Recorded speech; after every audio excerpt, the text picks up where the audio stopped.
Hey everyone, and welcome to Screams After Midnight. I am Peter, and joining me, as always, is Tim.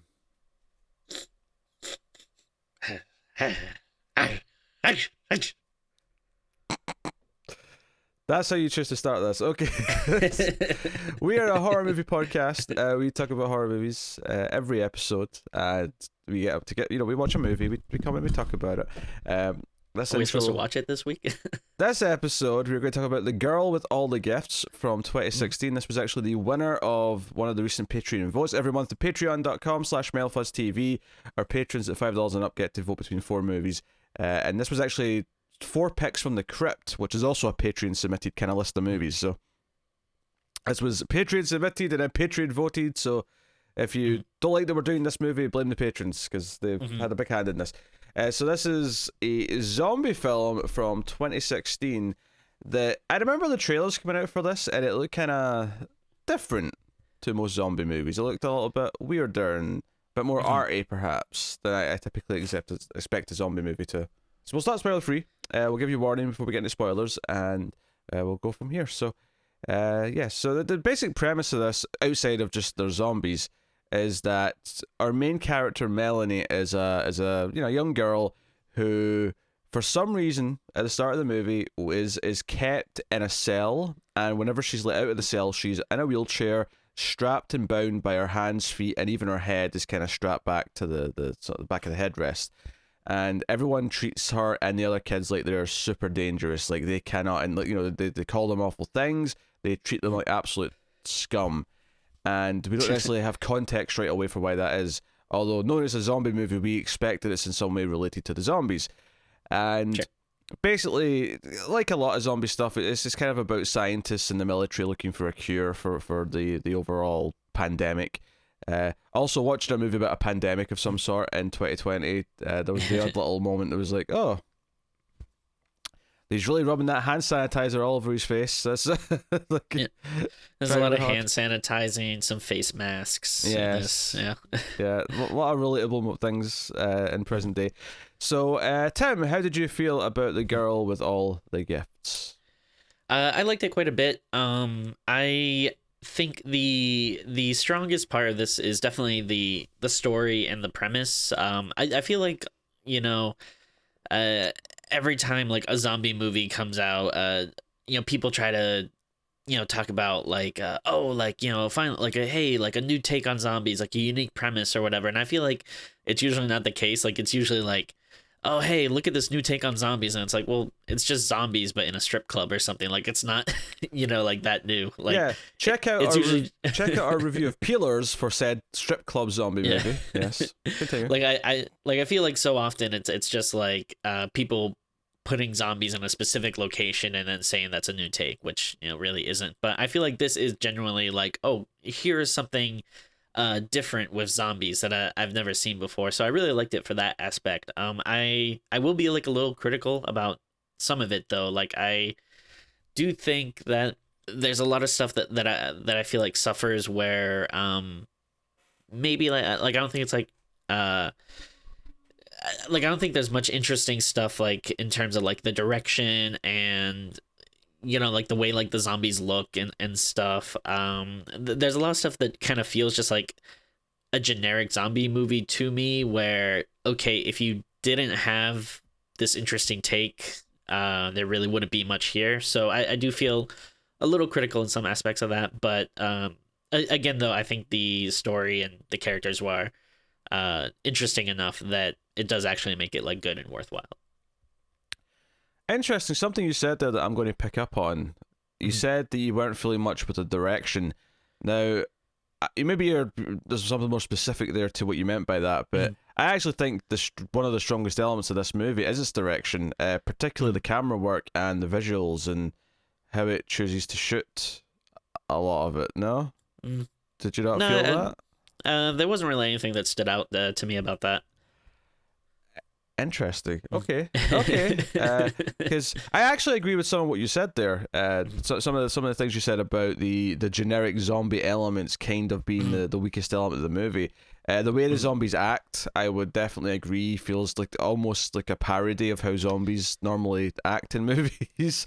Yeah, I feel like ever since the Dawn of the Dead remake came out, we have that kind of same like fast running, like frenzied, jaw snapping kind of zombies that, yeah, it just didn't really seem like too unique to me. And I mean, I don't want to sound like I'm being like too harsh. Like, it's not like it was bad. It's just that it wasn't something that necessarily like stood out to me as being like, oh, this is something cool I haven't seen before. Again, compared to the interesting premise and stuff that I do think was quite unique and original. And I don't, maybe I'm being like too harsh on the direction. Again, I'm not like saying it's bad or anything.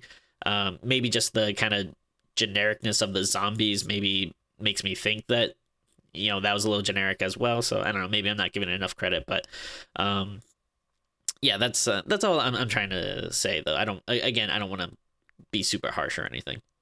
No, I agree with that. I actually there's a couple other zombie tropes or zombie story tropes, perhaps that is more accurate rather than the zombies themselves, that I think hinder it, especially in the sort of middle to back half.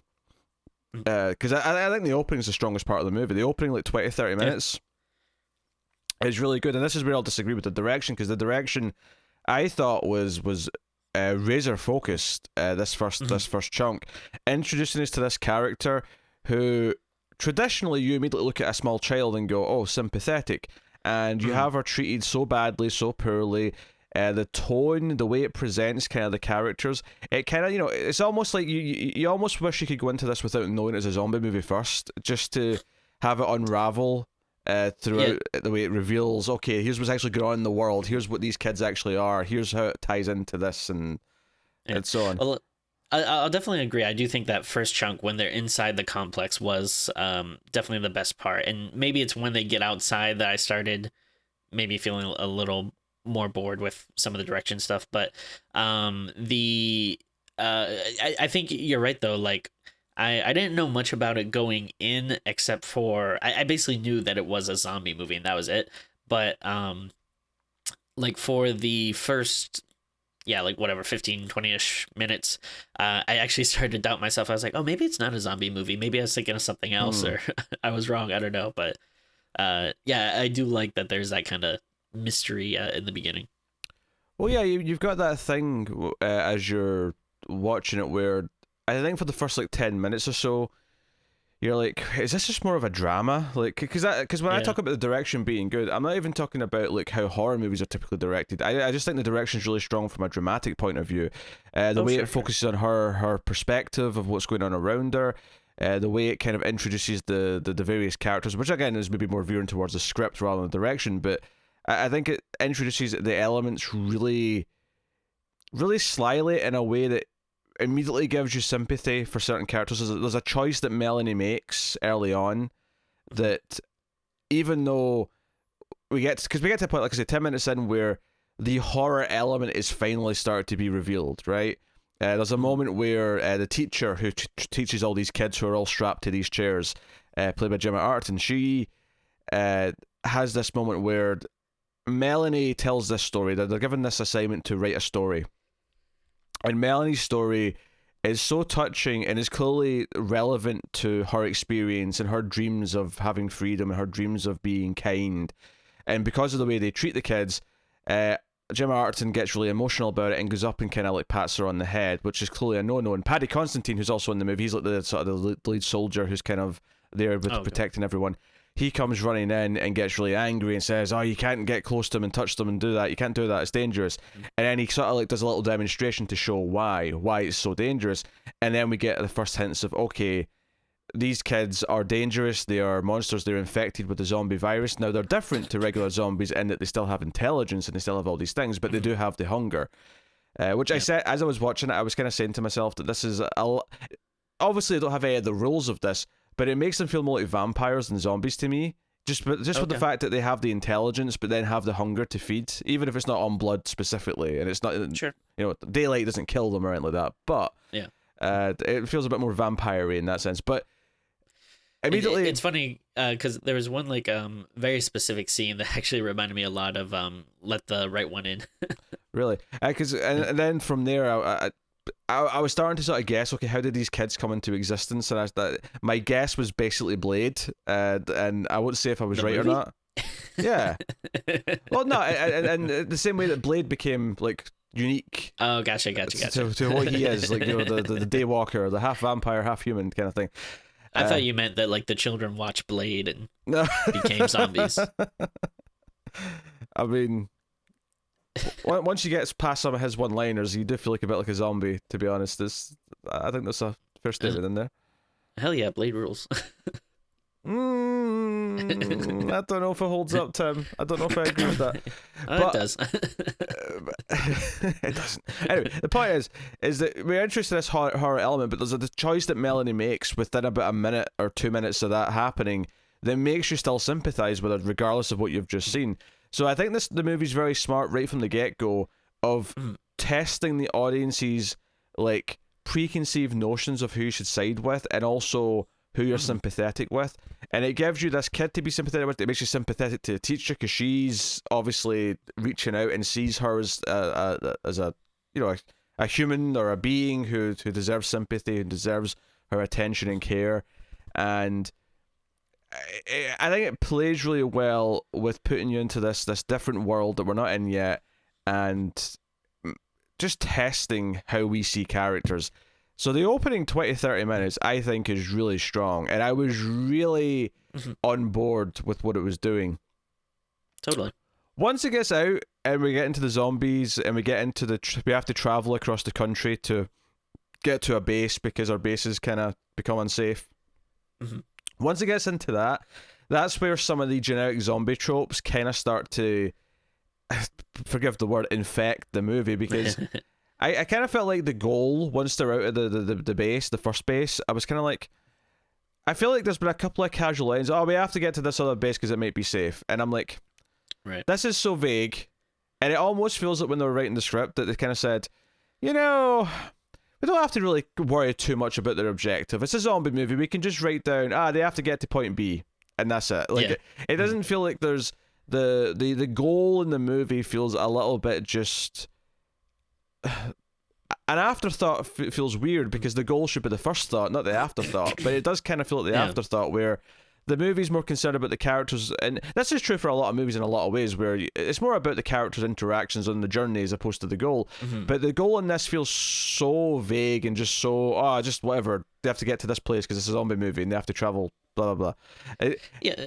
Especially because again, you start off with something that's really cool and different that you've never seen before, and then it does kind of quickly, like, I was surprised once it feels kind of fast, like, that they get out into the real world, because I would have been surprised if, you know, most of the movie takes place on this kind of compound area. But I was expecting it, honestly. I thought we weren't going to see like any sort of great civilization till the third act. I thought we were going to spend most of the movie in that base. Yeah. And again, I don't want to say necessarily that, like, once they get out that, like, the stuff that they're doing is, like, bad. Like, I think it's still like, there's still cool sequences and everything, but it's just like, you know, again, just coming back to that thing where it's like, oh, okay, this feels like the kind of normal zombie trope-ish stuff that I'd expect. Like, it doesn't necessarily mean that, like, it's awful, but, like, you know, there's still cool stuff that happened. It's just I don't know, I guess I kind of was expecting more. I think if you're someone who's, like, sick of the zombie genre and get annoyed at all the regular tropes that we see in zombie movies, I feel like once you get to the second act, you're going to start to feel that tired feeling that maybe you were worried about going into it. Well, I mean, how do you feel personally? Like, do you, like, where do you stand with zombies at this point? Like, I mean, I know, you know, we're glad that Resident Evil's back. We've been having fun with the games, but in terms of, like, movies and stuff, like, if you hear new zombie movies coming out, do you roll your eyes? Are you kind of sick of it? Do you just feel nothing towards it, or? I mean, I guess I lean towards being sick of it, but not to the extent where I don't rate them all off. Like, I feel like Sure. most zombie movies that come out are probably going to suck. But I mean, that's true for a lot of genres. But Yeah. but at the same time, like, you know, maybe it's just something as simple as Train to Busan was so freaking good just a few years ago that, like, yeah, there can still be a gem. There can still be a Definitely. gem. Maybe once every 5 years we'll get that great movie, and Peninsula's coming, so we'll have a look at that when it does. But I'm kind of at a place where I get why the tropes are tiresome, and there was definitely moments in this, and I think what's weird is that it wants to be this grounded, emotional, character-driven zombie movie, right? That's what it is. Sure. Mm-hmm. But the weird thing is that when it does do the generic things, which is weird because the first like 30 minutes, even though the idea of looking for a cure, because I was getting like, as much as there was obviously a lot of like other zombie movies in this, I was definitely getting some Last of Us vibes from a couple of things. Okay. Namely the way the cities looked, the fact that it was fungal related, the virus, and just a couple of other small things. But like the opening 30 minutes, despite the fact that looking for a cure isn't necessarily that unique of a premise, it feels genuinely different and definitely, you know, genuinely original in how it approaches the characters in this situation, or at least in terms of zombie movies. Because I don't feel like I've seen a zombie movie with the tone that this has. When we've got this melancholy, because as much as zombie movies should be this depressing thing, because the entire world's basically came to an end and they're living in this horrible hellscape. I feel like this melancholic tone this movie starts with, of this, like, you know, child hoping for better in this really bad world, is something that, you know, I would have expected more of in the genre, and it doesn't really happen. So I really appreciate that. But when it does get out and does more sort of generic, okay, we have to travel and watch for the zombies and keep each other's on our toes and, you know, be quiet and not attract attention and blah blah blah.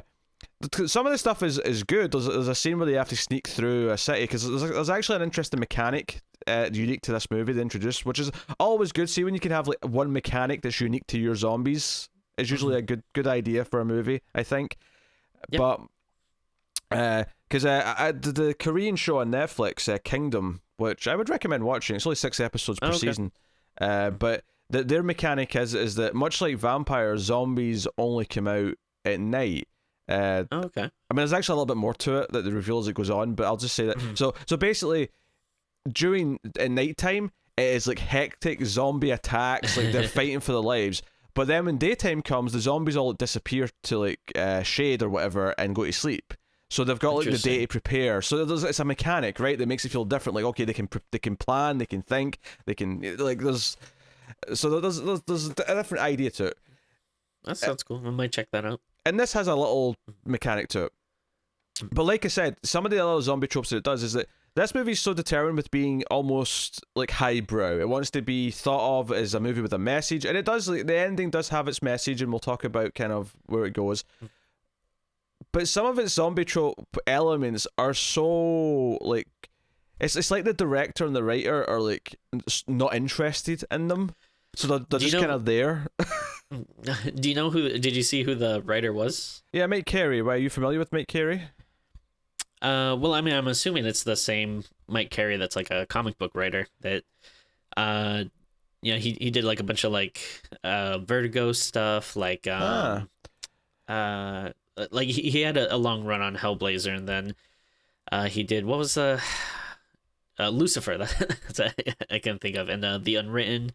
Well, given that his movie and TV credits are really small and consist of the X-Men Destiny video game, an episode of Considine City of Demons, and something called Shadow of the Elves, I'm going to say it's probably him. Yeah. I don't think he's done much Marvel stuff, but he did have a long run at X-Men, so it seems like that would all check out. Yeah. But I don't really have much to add to that other than, you know, just interesting little tidbits since we're comic guys. Yeah, no, but I think he writes like books as well, and I believe this was based on a book, so yeah, by him. That could also so that makes sense too. Yeah, which I there's a few differences that my wife looked up differences between the book and the movie, which I'll mention in spoilers, but there's one really interesting thing. Okay, that's cool.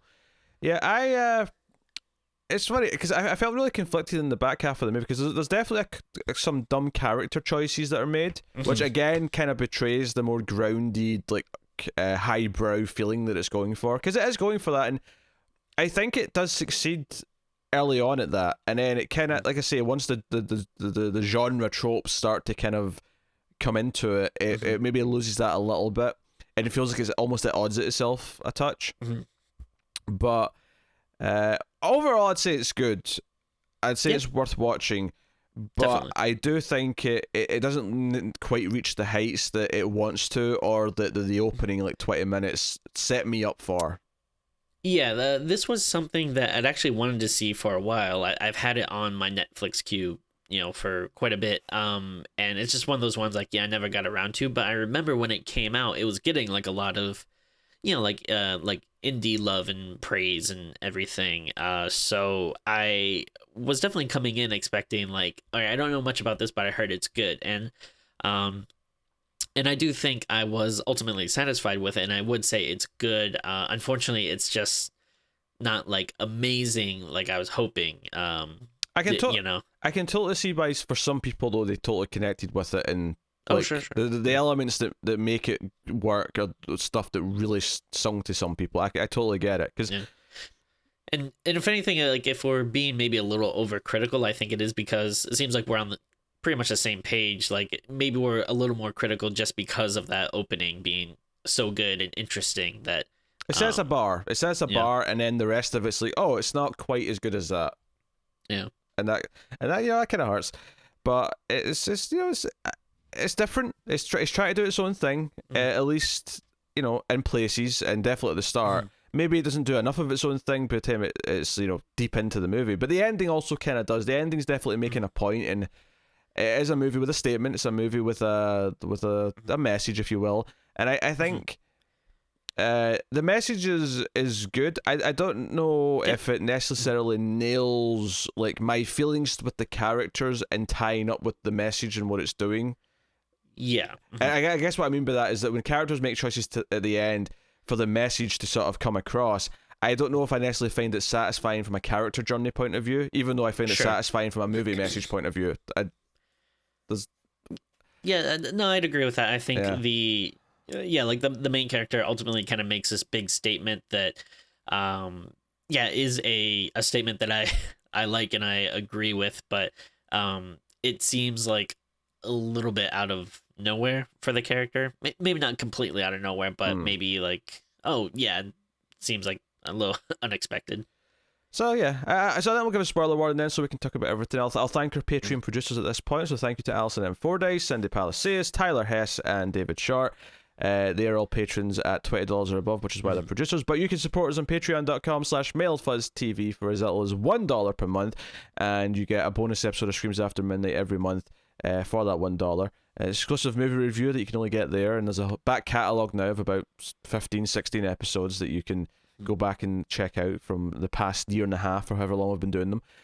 So go and have a look at that. At the $5 tier, you get to vote every month on an episode, and you also get the episodes a day early. All the movie review episodes, that is. So please go and have a look and see if you want to help keep all the content coming and get some bonuses for your troubles. But so spoilers for the movie then. I will say, so this, if you look at that first half hour first, right, just to kind of set that up, because I think what I really... So then the stuff that it introduces here is that they've got this... I was calling it hand sanitizer at first. It's more specific than that, but there is this sort of like, gunk they wipe on themselves. I think they call it like blocker gel or something like that. Yeah, it basically blocks their smell because the zombies can smell them, and this is like a mask for that, essentially.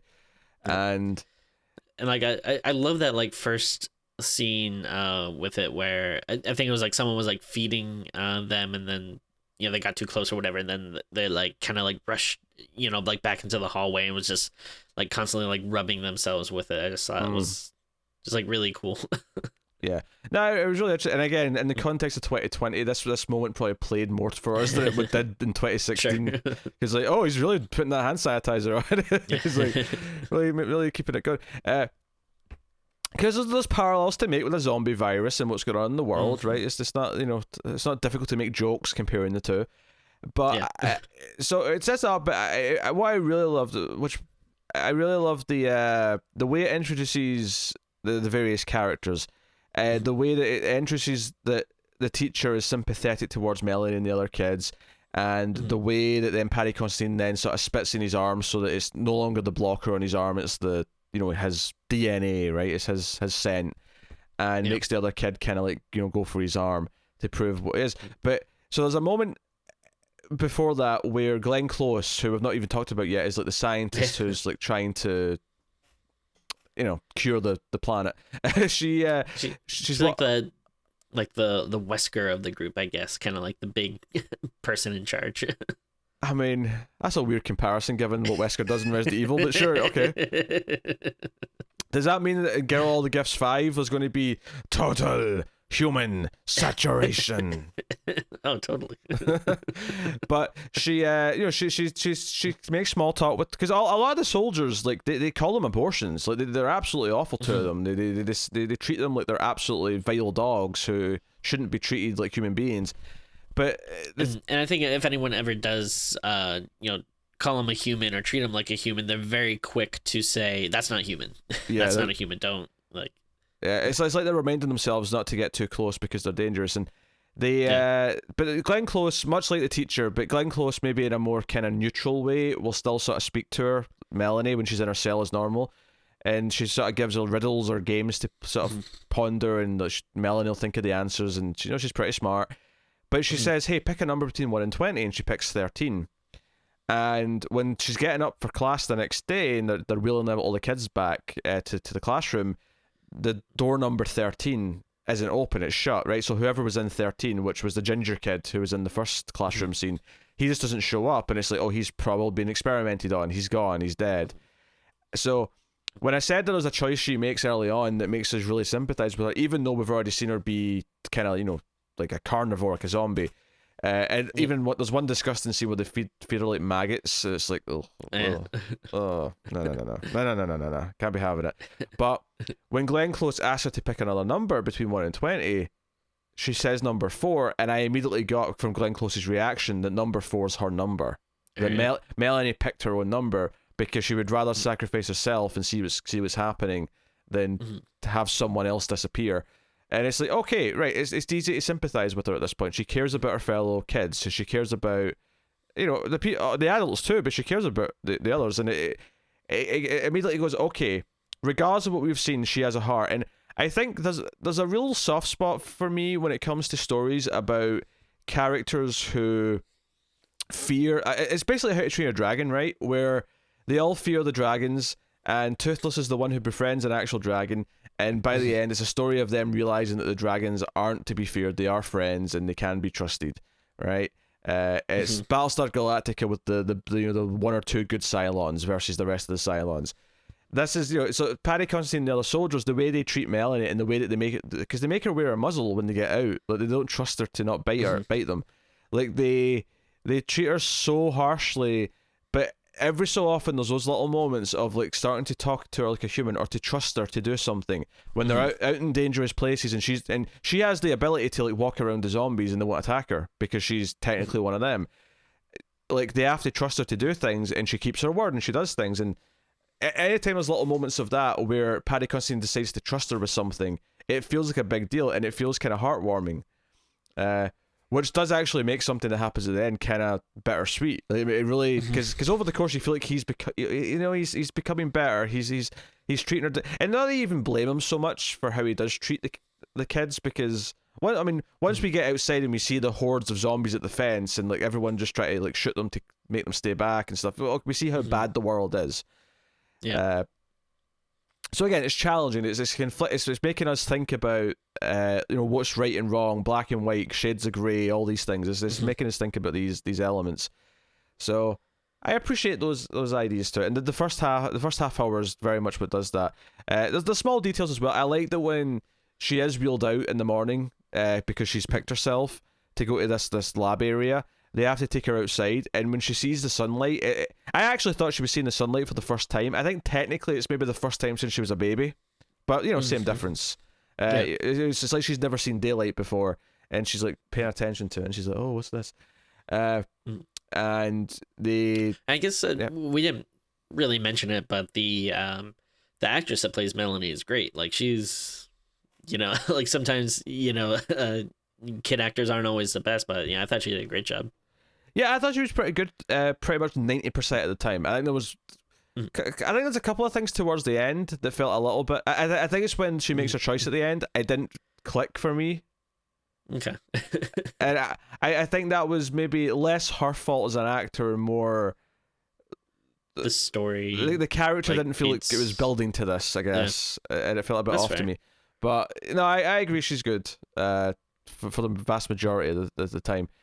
But she's taken to a lab, and Glenn Close explains that they're trying to make a cure, and like you have this in you because you still have your intelligence, and you might be able to save the human race, and yada yada. I actually really liked there was a bit of direction in this scene that I loved, which is they hear the alarms go off, and like the assistant's like, oh, should we postpone? And Glenn goes, no, this is too important, just close the shutters. So all the windows have shutters on them, but we can see as the shutters are coming down, we see someone running towards them, and I actually thought it was a soldier. I thought it was a soldier coming to get them, because it's too shadowy, you can't see who it is.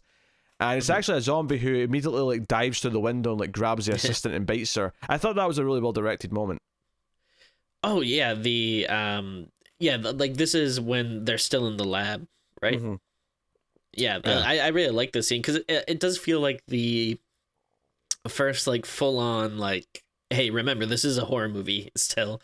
We're gonna have like these horror set pieces, and I thought this was really cool. Now I forget, do they actually say how like the zombies were able to breach the compound or whatever? I'm not sure if I'm forgetting something, or is it just kind of like, hey, what do you expect? They're zombies, just go with it. I guess, yeah, they never really said anything. I mean, I wonder if it would have benefited from a couple of scenes of like the soldiers struggling at the fence, just to kind of set up that, it's getting close, that it's building to it. Because it does feel very sudden how quickly we move from the status quo to, oh shit, we're now in a truck like outside the camp.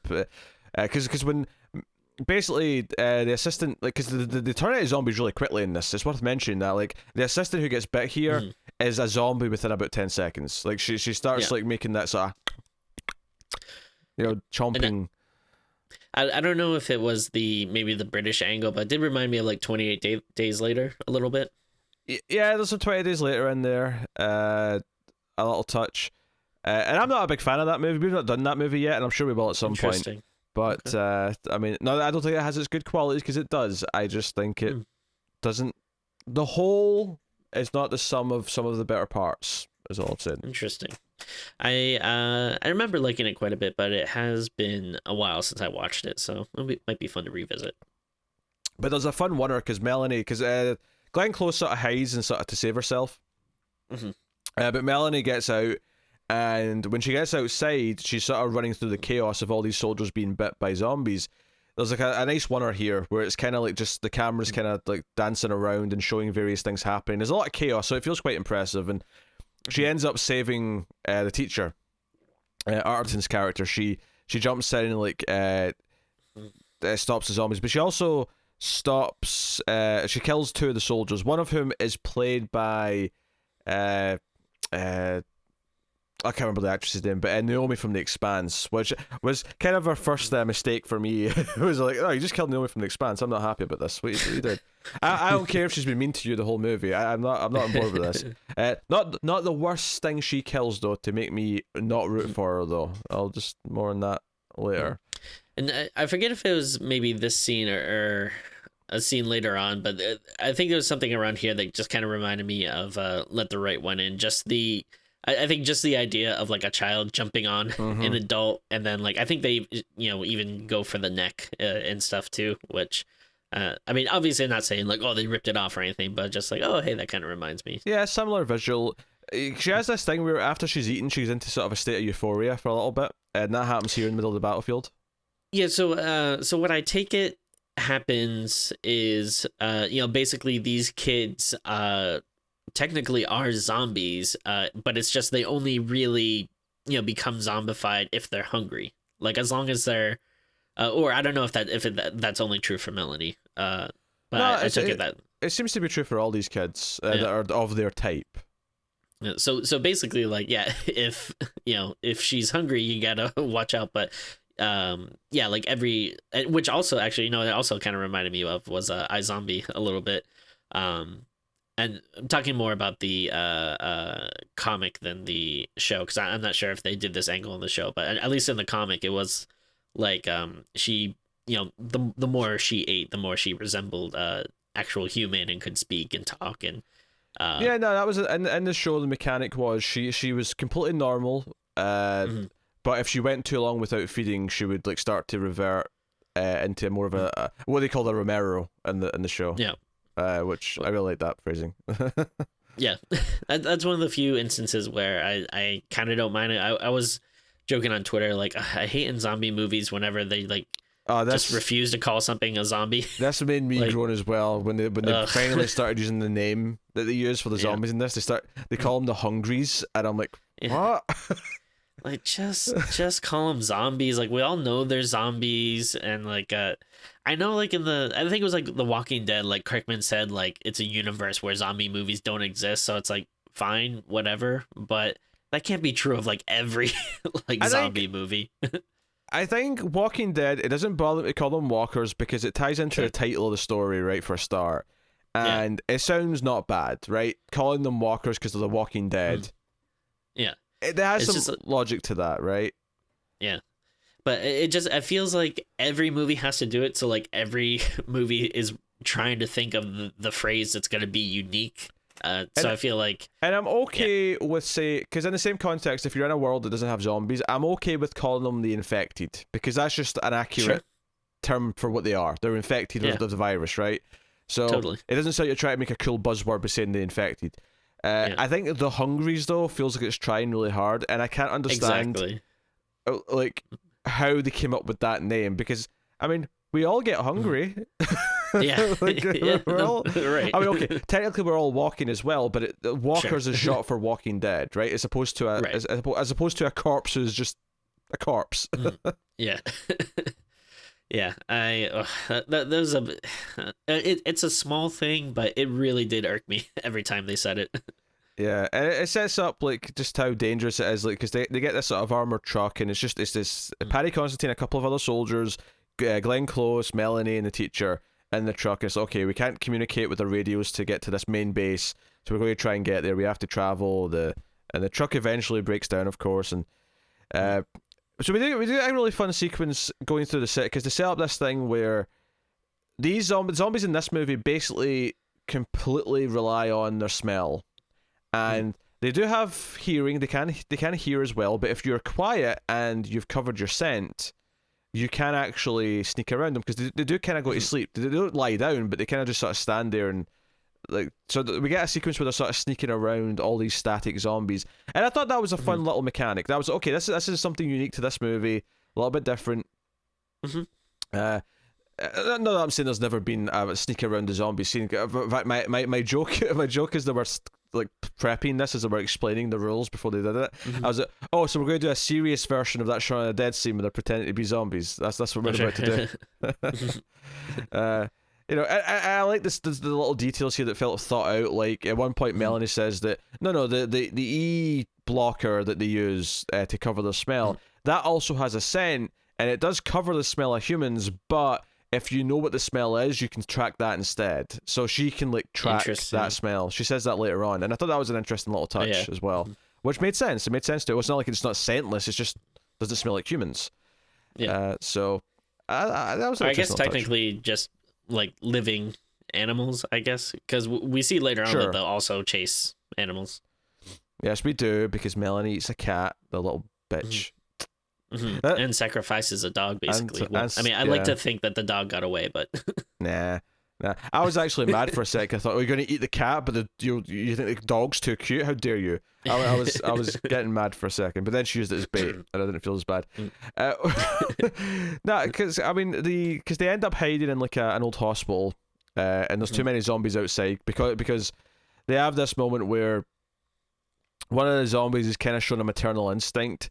And Glenn Close like can't help but try and look in the pram. Sorry, the stroller. Stroller. Yes, there you go. To see what, and it's just like a rat like eating something. This like annoyed me, not from a not like a story point of view, but like just in terms of like when you get mad at a character, because yeah, I did think it was cool when she lifts it up and it's like, yeah, it was a like gross rat thing or whatever, but uh like Glenn Close is like seeing so much stuff. Like, was that really like the worst thing she's ever seen that she couldn't help but like scream? Gasp, yeah. like it was like like yeah, it was like you're really gonna be that audible over something like this. Yeah, so the zombies all start waking up because of that. So there's too much of a mob. They have to run into this building. I thought it was interesting that the zombies kind of wake up one by one. They all just wake up at the same time. I guess because they wouldn't be able to have the characters escape if that happened. Sure. But because there are a lot tons of them in this place. Yeah, so they end up in this hospital, and we get because I was waiting all movie for the exposition as to exactly how these kids exist. And my guess was that, okay, I assume mothers got infected when they were pregnant, and this is maybe how long it's... Because the kids were all about the same age, so I assumed that this is how long it's been since the zombie outbreak happened, is how old these kids are. And that seems to be the case. The one part that I didn't necessarily sort of like think of, though, which I thought was a really cool little detail, is that the soldiers found these kids having eaten their way out of their mother's bodies, which I thought was a really interesting, dark touch. All the mother's organs were all eaten. Like these babies, like sort of ate their way out from the inside. Like that's a really dark, interesting zombie take, which I'm into. I'm into. Yeah. So I like that, and this is where they have to start trusting her to like find what streets are available, and this is where she gets the dog for bait to make all the zombies run and chase the dog so that they can come out. And again, they sort of trust her after this, and she's getting the walkie-talkie, and she's helping out, and she's finding which streets are safer to go down, and so they end up in London, and they end up at it's like a science truck. It's like an old research truck that's got it's like a mobile lab, which they go into, and it's got like an airlock and all the rest of it. And whoever was here, the soldiers and the scientists that were here, are just clearly missing or dead. And we get a really interesting concept in this section of the movie, which actually made me think of like Star Trek in a weird way. There's a lot of like Star Trek episodes where they'll land on a planet and there'll be like a sort of primitive culture, and it's like, okay, what world led to this primitive culture? And it really gave me that kind of vibe. And it's basically, so there's kids in the world that are like Melanie that weren't found by the army, that weren't taken to this research lab to be studied and whatnot. So these kids that were left out in the wild that grew up, that have this intelligence, they were never taught. They never had classes or lessons. They never learned English. They never taught how to speak. So we get this sort of like almost tribal like gang of kids, zombies, who are smart enough to communicate and smart enough to do other things, but they are kind of wild because they've never been taught or been raised by adults. And I thought this was a wonderful little concept, and maybe a little goofy in some of the execution, but definitely interesting in its idea. And there's a scene here that I kind of love and hate, which I love it because it made me laugh when I realized what it was, but I hate it because it does not belong in this movie, and the character is far too dumb for this grounded, more realistic, kind of heartfelt zombie take. This, 'cause this is a human drama within a zombie movie, right? That's kind of what they're going for. Sure. So as much as I loved this and I laughed a lot as it started, I cannot deny that a character being dumb enough to fall for this trap where the kids have literally let out like a trail of like food. They've left out like cans of food as like a sort of a trail, and this soldier's like, oh, another one, and it leads them to this like this store, this small store. He goes into the shutter and he's finds like the porn magazine still up on the shelf, and he's like, oh, it's Christmas, baby, and he's all excited. And then the kids kind of like show up, and like one sort of shows up at first and kind of he tries to sort of talk nice to her, and like, but then the kids kind of like they have tactics, like velociraptors, they attack him from the side and slash him. Yeah, it kind of reminded me of someone was telling me this about coyotes recently, where I guess coyotes have this thing where one because they're kind of known for like attacking like small pets and stuff, and I guess a tactic they have is like one coyote will come out and try to like like get a dog to play with it and then like chase it around, and then it'll lead it to the pack where they'll all like attack. And so it kind of reminded me of that. That's basically what they do. And as like And Grizzly, I do agree. Like it is like yeah, like to piggyback off what you're saying. I do actually kind of like the scene, but yeah, it is something where you can't help but think like, all right, come on, this character should not be this dumb. Like it's very obvious this is a trap. I feel like this is. I mean, and I sort of excused that a little bit by saying, okay, the arrogance that he doesn't think that anyone's smart enough to lay a trap for him is an interesting idea, but I do think this in a fun, more light-hearted zombie movie, this would totally work, and I'd have a blast with this scene and have fun of the kill, right? But as it is in this movie, it feels so tonally out of place. So it really stuck out to me in that sense.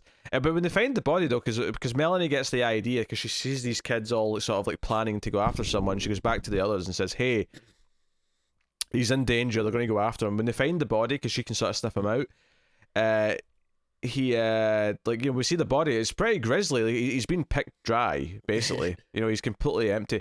And we get this scene where Melanie essentially has to like become the alpha to this pack of like zombie kids because they want to eat the others because they're waiting for them outside. And she has to sort of take on the alpha, the leader, and win a fight, and then kind of like intimidate the rest of them and sort of be like, no, these adults are mine, these humans are mine, you can't have them. And it's kind of the first sort of glimpse of the ending, because essentially there's a whole thing before they get here where they find this big kind of like tree of zombies that's got like spores growing out of it, and the doctor, Glenn Close, is like, oh, they don't have any way for these to like these spores to open, but once they do, it'll make the virus airborne and it'll turn everyone into like one of them, and obviously that's very dangerous and could be the end of the world.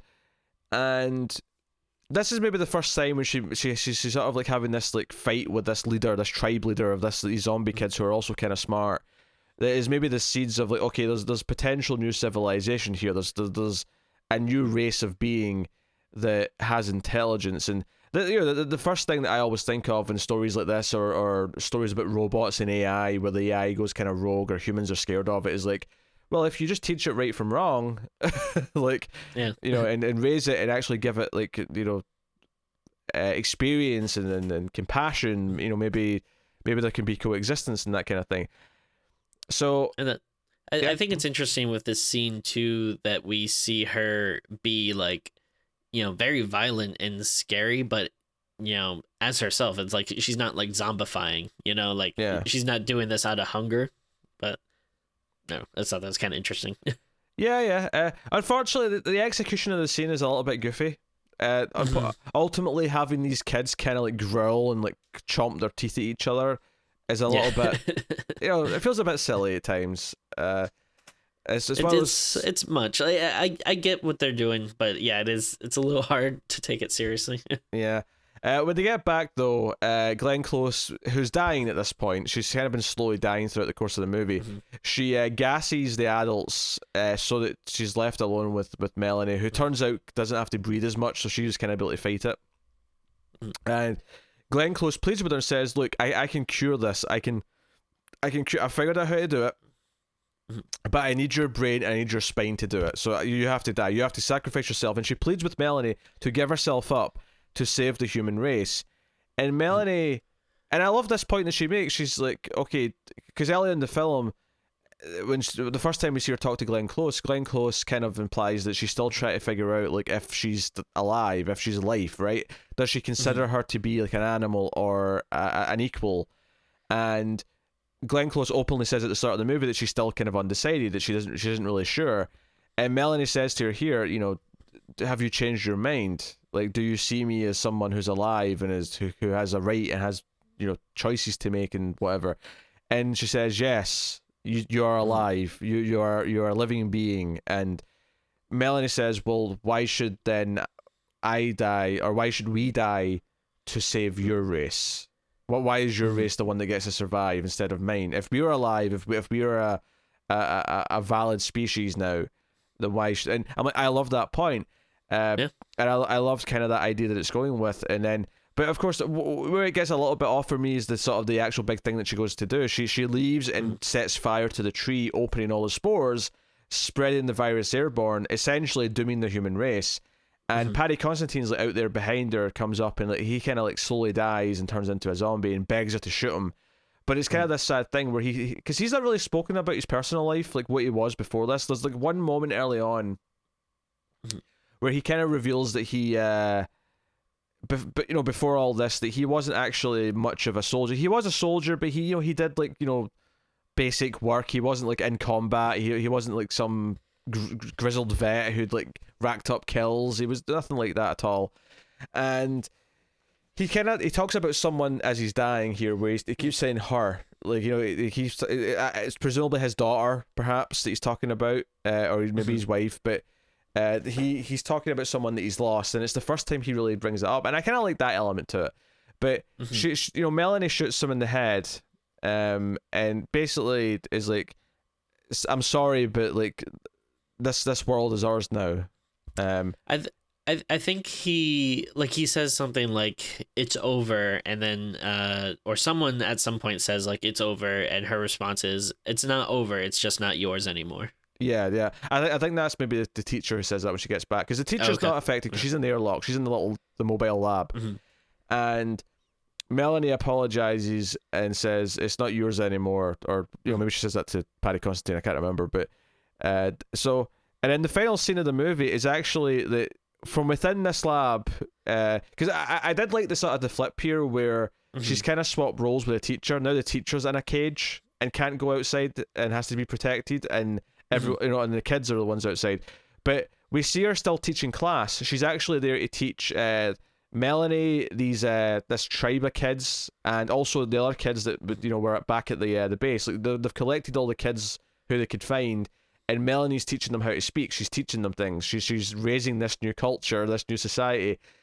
And so the point of the movie, the message of the movie here is that, you know, the old guard, right? You could sort of apply this as broadly as you want, or you could go really specific with it. I think the broad sort of side of this is the idea of the older generation not wanting to give up to the new generation who have different ideas, you know. Maybe the most obvious thing right now is be like, oh, the idea of the baby boomers like still controlling politics and so on and so on. Like you can go into that. I'm not going to get political here. I'm just, you know, just apply that with your own logic to it. And the idea that, you know, the old guard will fight for survival to the point where they'll squash the opposition. They'll squash anyone with new ideas, and they'll try and hold on to the status quo for as long as they can. And in doing so, the younger generation ultimately will eventually have to fight. They'll eventually have to fight to make change, because no one's willing to give up or any compromise or anything like that. And that's kind of the metaphor here that we're working with in the movie, and it applies kind of wonderfully to, you know, whether you want to talk about politics, you want to talk about anything and any sort of, you know, it's an old age story, right? And I think it's. How do you go? Oh no, it's just it's a really simple line, but it's so impactful, and yeah, you can get so much from out of that, of just saying, yeah, it's not over, it's not yours anymore, which it's really beautiful. I love that you. I love the sentiment, I really do. I think the message of the movie is really strong. I think the fact that it's just such a like almost a generic zombie movie in the back half though kind of diminishes a little bit, and I don't think that Melanie maybe went the full arc for me to make this choice. Well, at least to the point where she's willing to, you know, intentionally activate the end of the human race, at least in the you know, the country at the very least. Yeah, I mean, I think what they're going for, it does make sense. Like, yeah, maybe it might be, it is a big choice to make, especially like, in a short amount of time in a movie. But like, I do like the idea of, if this, you know, when you're talking about before, if like Glenn Close saying like, hey, I can cure it, I just need to kill you, you know, you do kind of get the sense like, if this was still the beginning of the movie, she probably would have said yes, because she was, you know, she was more obedient, and she, you know, she sacrificed herself. She was willing to, you know, be experimented on. But, you know, it's kind of similar to, you know, growing up, like when you're at home being raised by your parents, and you believe everything that they say, you know, for better or worse, you know, in some cases. But, you know, like once you go to college or just in general become an adult and start going outside, or even like going online and exploring and interacting. Start going outside. Tim wasn't allowed out the house when he was a kid. Well, like, you know what I mean? Like, just like not around your neighborhood and stuff. But like, you travel more, or, nowadays it's like even stuff on the internet. Like, you start speaking to other, people from different places, and your worldview opens, and yeah, maybe you start realizing like, everything you taught, not necessarily like that it's a lie or anything, but just that there's different types of people out there than that you've or that you've met or whatever. And so I like that kind of metaphor of like, in a way it's almost like a coming of age kind of thing. Like, you could try and make a parable, but I think, like you said, though, it's like that's like a lot of big decisions and stuff to come to in like a short amount of time. Well, one of the little touches that I really loved actually is how she actually uses the language that the soldiers use around her. There's several moments where she'll very innocently use the word abortion because that's what they call her, and I like those little touches of her using what she'd heard and like the idea, the influence that's had on her. Because that maybe sets up the confined world viewpoint that she's been presented with up until this point.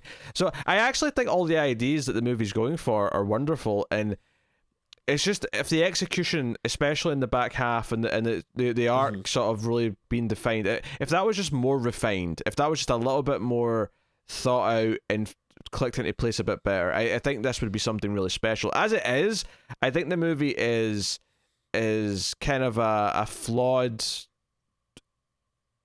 but well worth watching movie.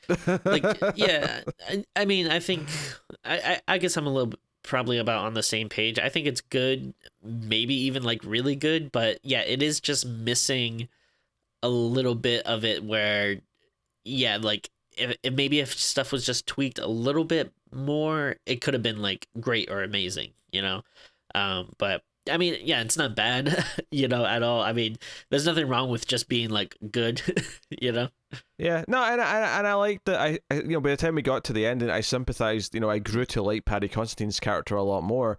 So when he's dying in front of her because of what she's done, it does have a bit more impact, and I appreciate that a lot.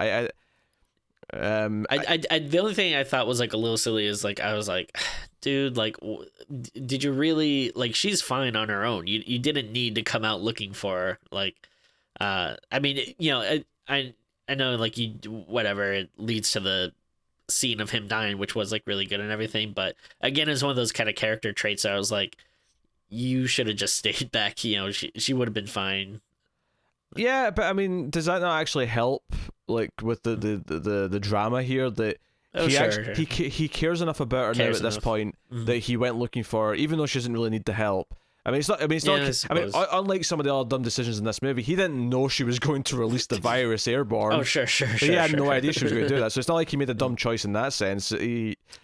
Unnecessary choice, perhaps, but not dumb. If anything, it makes it more bittersweet that he seemed to care at this point to go and get her and bring her back. Sure, that's fair. Was left dying as a result, and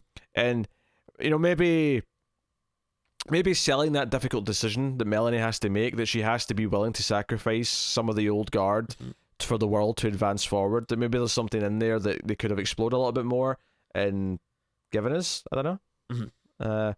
To really sell that decision better and make it more tough, because it appears like it comes relatively easy to her, which I think is maybe where it feels a bit too convenient, a bit too rushed, perhaps. But yeah, so that would be my that, and then just some of the more generic zombie things that happen in the back half with that really one dumb soldier who falls for the trap. Like that's the stuff that I would say is the problems of the movie and the complaints, but. The IDs are generally really good. There's some really good scenes and moments, and the opening 20 minutes is especially good. So, yeah. Also, the music was quite good as well, actually. I mentioned the music. Very unique sounding. A lot of, it's to be emotional at times, and piano at times, but there was a lot of kind of ethereal music in there, which, again, very different for a zombie movie, which I appreciate. Give it again, just it felt like its own unique beast, even if again some of the parts were kind of recycled from various other zombie movies. which is maybe the biggest shame of this, is that the stuff that is unique is so unique. So the stuff that is more generic feels this stands out more as just being like, oh, they were just doing this generic zombie moment.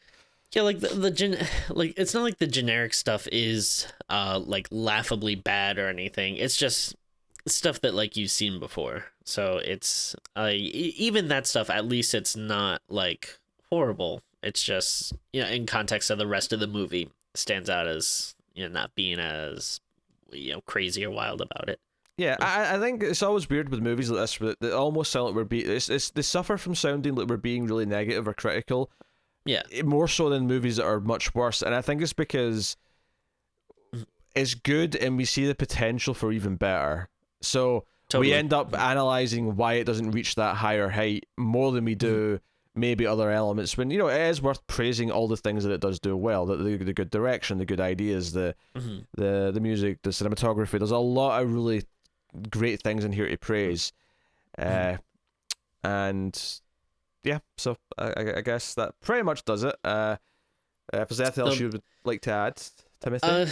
Just one thing I'll mention I thought was interesting when my wife was looking at the like differences between the book and the movie. Go on. Just like one simple thing, but I think is much better in the movie here than was in the book. But I guess the races of Melanie and the teacher are swapped in the book. So I guess in the book it's a, you know, black teacher and Melanie is like a little white girl.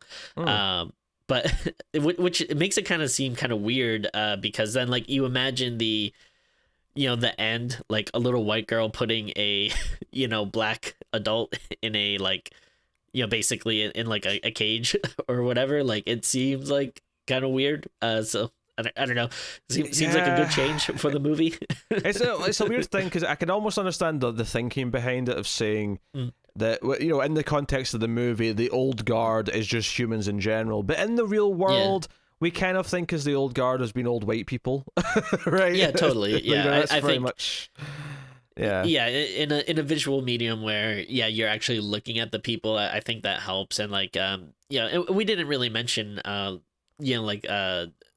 fact that Melanie is like, you know, a young black woman, but I think like again, you can ultimately take that message and, you know, apply it to different things. And the you know, the idea of you know, like the kind of the younger generation you know, taking over for the old guard, you know, like you said, I feel like a lot of times you do view that as like, you know, stuffy old white people. And but you know, I think, you know, that's why you see like more diversity in like, you know, movies and shows and stuff today, and that's like another kind of parallel that you can take there.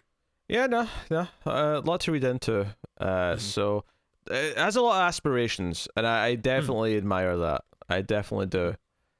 So no, it was an interesting watch. I'm glad we saw it. I'm glad we talked about it. It's something a little bit different, and so, you know, we'll have to keep an eye out for more of this stuff. Director Colm McCarthy, who I wasn't really that familiar with. He's done a lot of TV stuff. He did an episode of Black Mirror. He did the Black Museum episode from season 4, how I say that was. And he's done an episode of Sherlock. He did a lot of Peaky Blinders. He's done the BBC guy. He's done a lot of British TV. But he also did the pilot of Krypton, which actually was decently directed, actually, if I remember right. So you know, so he's worked on a bunch of TV stuff. This was kind of his big feature length movie. I don't know. I think he did one other one. He did Outcast in 2010. Oh, cool. I think I watched the first season of that. I enjoyed that. No, it's a movie. He did a movie called Outcast. I thought you were talking about the show. No, that's Showtime. Not Showtime. Okay. No, that's not. Sorry, Cinemax. It was Cinemax, not Showtime. But yeah. So no, that's something. So all right, Tim, what are you going to rate The Girl with All the Gifts? Are you going to give it the gift of a high score? I am going to go pretty high. I'm going to give it a 7.5, which again, I think it's I think I would go as far to say it's really good, but again, just the kind of the flaws, and not to beat a dead horse, but just the some of the genericness and tropiness that we get, especially in that like later half, kind of keeps it just shy of being like an 8, which would be like great or amazing. But no, I think there's still a lot here. Like we both said, the opening's great. And again, the premise and the story, I just think is so interesting and unique, and I like all the characters. So yeah, still really high. But like you said, it sounds like we're being too negative, but it is just because you can see that it's just like shy of being that like little extra that could make it amazing or whatever. Yeah, I actually just agree. I'll make this quick. 7.5 for me too. It doesn't quite reach great territory. I do think it's good, but definitely flawed in some of its execution. And if it just clicked together a bit more, I think its aspirations are really strong. So that is The Girl with All the Gifts. You can let us know what you think of the movie if you've seen it in the comments below. You can like and subscribe, all that stuff. You can get us on the Twitters at Screams Midnight for channel updates and all that stuff. If you want to support us, of course, like I said, liking is really important on YouTube. It does give the YouTube algorithm the information it needs to promote us and tell more people about us and all that kind of thing. So it's a big way to help us for free. Obviously, patreon.com/MailFuzzTV, which I mentioned earlier, is a good way to support us financially. All very, very good stuff. So yeah, you can go and have a look at that. Otherwise, check out other content from MailFuzz TV, such as the science fiction movie podcast, The Atomic Cinema Experiment. You might enjoy that. I do that with Tara. But that is us. So thank you once again for watching or listening. We always appreciate it. Keep watching scary movies, guys, and we will see you next time.